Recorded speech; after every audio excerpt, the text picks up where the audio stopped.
Hey guys, Sonic7 here, and today doing a video thoughts on Apex Season 5. Wanted to do that with the last video, but it just ended up being an entire video about Loba pretty much, and I cut down the gameplay a little bit because I thought that it would be too long. I thought that I wouldn't end up talking about it for that long, because I assumed going into the video I was going to do it about not just Loba, but like all of Season 5, and then I just ended up not even getting to any of that. It's just, I don't know, that's just the way it worked out. Really did not expect that, but I don't know. I guess it makes sense. Like, the biggest part of this update really is the new character. There's no new weapon with this update, and I guess like the only other thing that would be close to that is maybe like the map changes to Kings Canyon, I guess. But other than that, yeah, I'd say the biggest thing is the character. So it makes sense that that's what I ended up talking about most of the time for that one, and got to the point where I was like, you know what, this is just that video, and I'll have to do another one on Season 5 as a whole, and making sure not to cut the gameplay as much here because I probably will go on for that long, so we'll see. There's a decent amount to go through, so curious on my thoughts on Loba and you missed the last video, that's the last one before this one, so my channel and see the last video that I uploaded before this one on Apex. That one's pretty much all about Loba because that's just the way it ended up being, and this one I'll talk more about the season as a whole. So let's move on past that. So basically, big updates to Kings Canyon in this new season, and I'm not like, it's only been a couple days, and I haven't had enough time to, I think, really settle in my thoughts on the Kings Canyon changes, and whether I like them or not, whether I think that they're actually like good for the map or not. They're different. It's definitely different. It definitely switches up the gameplay. You know, if that was the goal, it definitely achieves that. I do like how extensive the map changes are. I like that it's not a little thing where it's like, hey, we have this, this season 5, like this is a season update. This season's only gonna last like, or it's gonna last like 3 months. Like this is a big deal season update, and then it's just like a little map change. No, it's like several map changes throughout the map, and I was a little scared with that, with the whole Corona thing going on and stuff like that. I was wondering, like, okay, like how far did they plan ahead? Like, are we gonna be good? Is this season update gonna be scuffed? But it's not. It's not like this. It's genuinely a lot of changes to the map, and I feel like there's a pretty good balance with it, where at almost every point in the map you can notice something that's at least a little bit different, like even some of these minor changes. So for example, there's that hill. It's like that hill outpost type area between containment and bunker that I just end up, I don't know, I like to land containment a lot, so just end up rotating there a lot. And they moved the jump tower that was next to that a little bit, and they added a zip line where you can zip line across from that hill, the one in between containment and bunker. You can zip line across from that hill to the hillside outpost, I think is what it's called, area, more towards like the middle side of the map, with that, like that respawn point that's in the middle of the caves. It's like literally in the middle of the map. You can like zip line towards that, and it's a really long zip line. It's really nice for rotations. And every time that I've been landing there, because I still, like, I've been landing with a bit more variety. That is one thing that I will say that is good about the map update, is that I have, it's not like with the World's Edge update, I just immediately went back to going to where I was going on World's Edge. Like, it didn't really take very long for me to do that. It's not like it changed up my landing routes that much, even at the beginning. Maybe that was just me, I don't know. So the World's Edge update didn't really do that much for me in terms of mixing up where I went to land.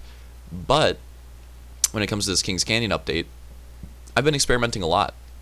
I've been trying to figure out what the best landing spot is, what the hot spots are. If there's even like a Skull Town on World's Edge, it would be Fragment, equivalent type hotspot. I don't even know if there is one yet, and it seems to be different from game to game. And of course that may be just that everybody else is experimenting too, and that could be the case. That could be the case that everybody is just like trying things out, and maybe in like a week or two things will settle back in, and it'll be I don't know, like repulsor, containment, slums, that I forget what it's called, but like the crane area on like the swamp side of the map. Maybe it'll settle into like some of those spots or something like that. I don't think, one good thing, I don't think there will be a Skull Town equivalent. I'm not sure yet. but I think the landing will be more balanced. At least it is so far.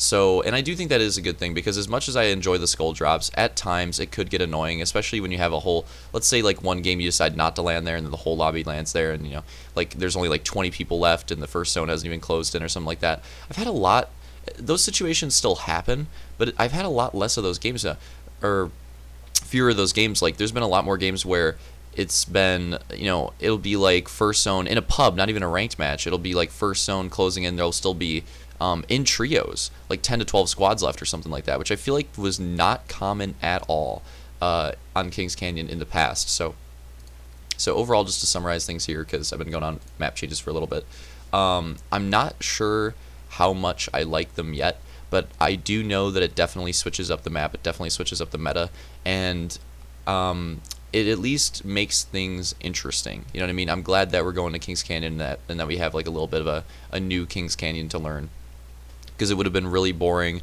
if the map changes were not too significant this season. But these map changes on Kings Canyon seem to genuinely be significant. There's even a ton of minor changes around that make big differences, like that zipline I mentioned, and I'm enjoying it so far.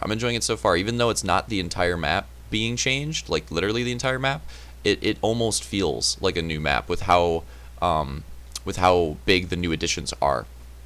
So yeah, right now enjoying the map changes, but still trying to figure that one out.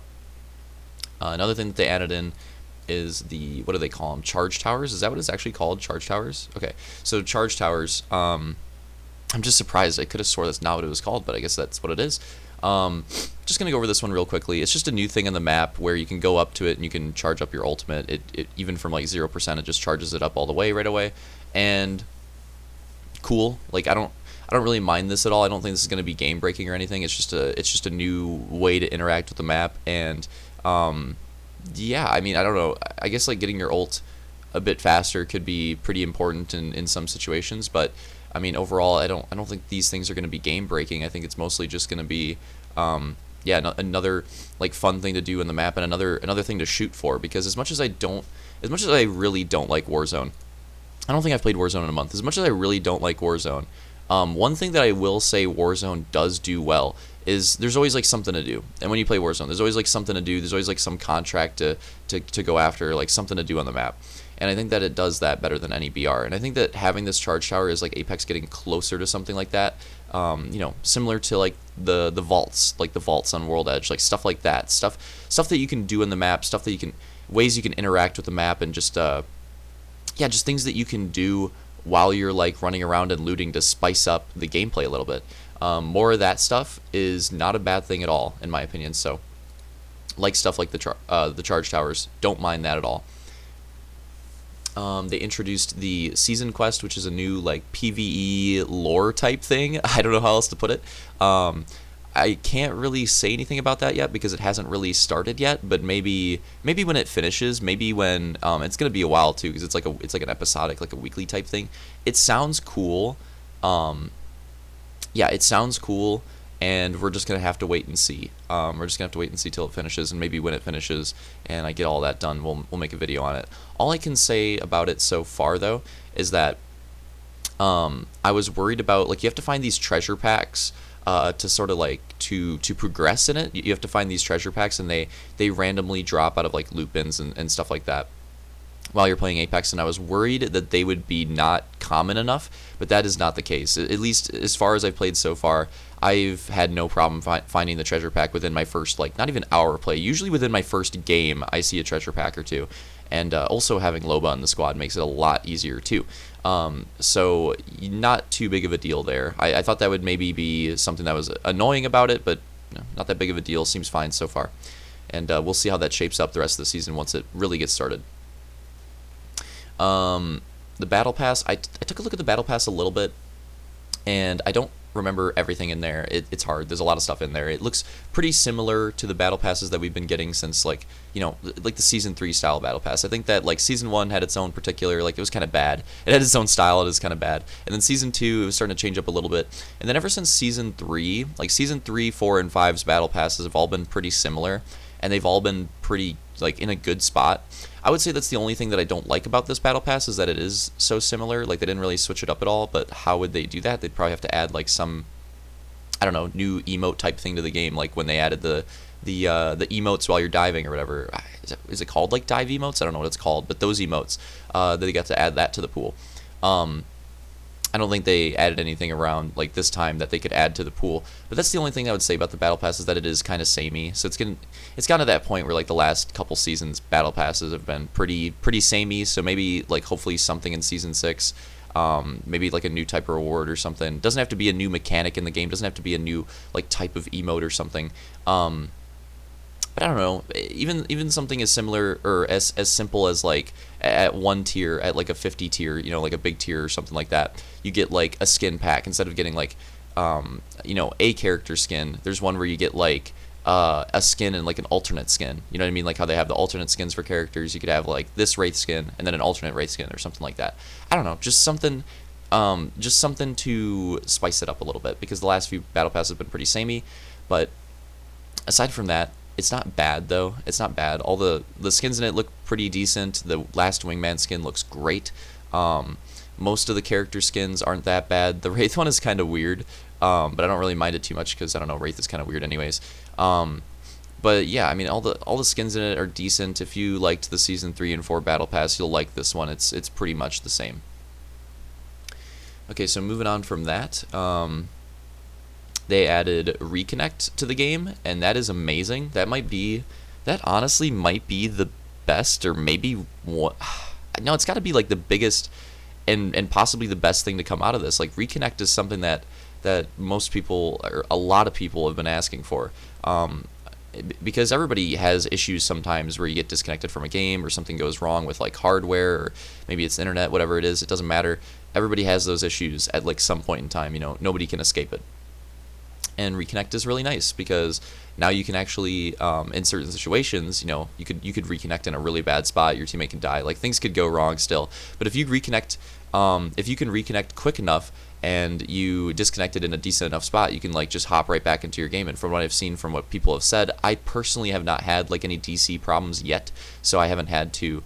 I haven't been able to experiment with it, so I don't really know how it is. But from what I've seen from people that, from friends I know that have had those issues already, apparently it actually is pretty good, pretty smooth, and fluid and clean. So happy with that. That's really good. Really happy that Reconnect is finally in the game. It's been so long. I think freaking since the day it's come out. That's something that's been requested a ton, and I'm just glad that it's finally here. Now it's just time for crossplay, Respawn. Now it's just time for crossplay, okay? I thought crossplay might have been coming this season. If it's not this season, then season 6, crossplay has got to be the big thing. It has to be. That's the only way you can like top Reconnect. Is got to have crossplay in season 6. And soon too. I think crossplay is just the way of the future with like stuff like Warzone, and Fortnite's had it for a while. Like I think games are starting to head in that direction. It's slow. It's not at exactly like a really quick pace, but it's happening. It's definitely happening, and I think that Respawn needs to, if they want Apex to keep going, I think they need to catch up with that. And I think especially it would help Apex. Yeah, I think it would especially help Apex because Apex doesn't have, it's been out for a while. Apex doesn't have all the 12-year-olds that Fortnite has, and it doesn't have the pulling power that Warzone has for some reason. I don't know why Warzone is as big as it is. I really don't. I think it's because of casuals. It's got to be because of casuals, right?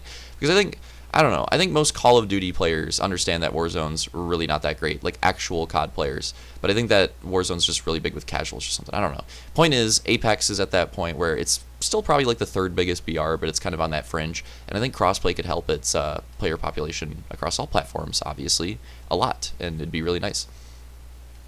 Okay, so moving on from that, they added conditional legend chatter, which is just like some new lines with certain legend combos. Cool. Really quickly, because I've been taking a lot of time on all these topics. I've been doing it again. So really quickly, let's go through these last ones. So Mirage, basically Mirage got hit with the fat buff. Basically Mirage, just entire rework. His passive is now different. Your cloaked when down, so you have the same old passive, but you also cloak while you use a respawn beacon, and while you revive teammates, you can also cloak, which is insane. That ability is really strong.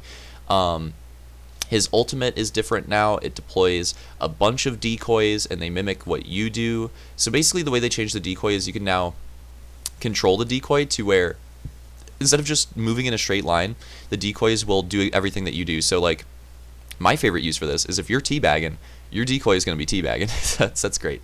So that's basically the rework. That's the essential Mirage rework right there. Is that the decoys now you can control them and they do what you do, and it does work. It does make things a lot more confusing, and I like it. I've actually been bamboozled a few times already, and that is a good thing. It's not as clearly like obvious, you know what I mean? It's very confusing and difficult, and can actually work now. It can actually work, and it seemed to be balanced pretty well on controller too, because my problem with controller is I was like, oh, aim assist is just going to give it away, but I haven't really had that issue yet, so that seems to be pretty well balanced too. So that's essentially the Mirage rework. I don't think he's going to be a top legend now, but he is usable and he is fun. Bloodhound had some minor buffs to his cooldowns. That's good. Bloodhound buffs are always fine. Crypto can now ping banners while he's in his drone. That's a nice little change right there for Crypto. Lifeline got a really slight buff in that the Lifeline bins, like the blue bins, now spawn at a slightly higher rate. Would like to see a little more with Lifeline. That doesn't really matter too much. Caustic had a really big one or two really big ones. Caustic traps are no longer triggered. Nobody talking about this. Caustic traps are no longer triggered from the other side of a door. That is actually a huge change, and that can really change the way that firefights play out with Caustic in buildings with doors and stuff like that. It was always like super weird and annoying and just not a fun encounter, but now there's ways you could maybe counter it with that, so that's actually really nice. But the other Caustic change, friendly gas no longer slows teammates. This is something that I think will be a much bigger issue on PC than console. On console, you don't get aim assist in the gas unless you are Caustic, as far as I'm aware, so it's really not that big of an issue on console, but on PC this may become a big issue. Octane's launchpad cooldown got reduced from 90 seconds to 60 seconds. Not enough to make people want to play Octane, but that's a good start. Gibraltar got a slight nerf. His dome shield duration was 18 seconds long. Pretty big nerf, actually. And now it's 12 seconds long. That's a pretty good change. I would say that that's about right. Respawn essentially said that, like, oh, Gibraltar's doing fine in individual fights. It's team fights where he's kind of OP. And I would agree with that sentiment, and I think that this is a good change that might fix that up a little bit. Pathfinder got a fat nerf to his grappling hook cooldown. It got pushed from 15 seconds to 35 seconds. This is something that I thought was going to happen since the beginning of the game. I'm not even joking. Like, I thought this was going to happen from the beginning of the game, and it just never happened. Now it's finally happened. It's finally here, and I wasn't expecting it to be this fat of a nerf. I don't think it needed to be that fat of a nerf. I think that it probably could have been like 23 seconds or 25 seconds. I thought they could have found a good middle ground there. 35 does seem a little excessive. Is it going to kill Pathfinder? No, I highly doubt it. Everybody's like, oh, rip Pathfinder. I highly doubt it. Pathfinder's still going to be really strong. I don't think it's going to kill the character, but it's definitely going to hurt a lot. And I would definitely like to see that see Respawn tinker with it and find a nice middle ground, because I just think it was a little too much, although that was a change that I expected from the beginning. And this is all we got through for this video. We just got through the legend changes. Nice. So hope you guys enjoyed this video on the Season 5 update. There's still some weapon changes to talk about, and specifically the Mastiff. The Mastiff Peacekeeper change is like a really big deal right now. So I'll probably make another Season 5 video in the next couple days, and we'll probably talk about the Mastiff and the Peacekeeper. And the other weapon changes too, but probably mostly the Mastiff and the Peacekeeper for most of that. So hope you're enjoying these videos and the gameplay, and see you guys next time.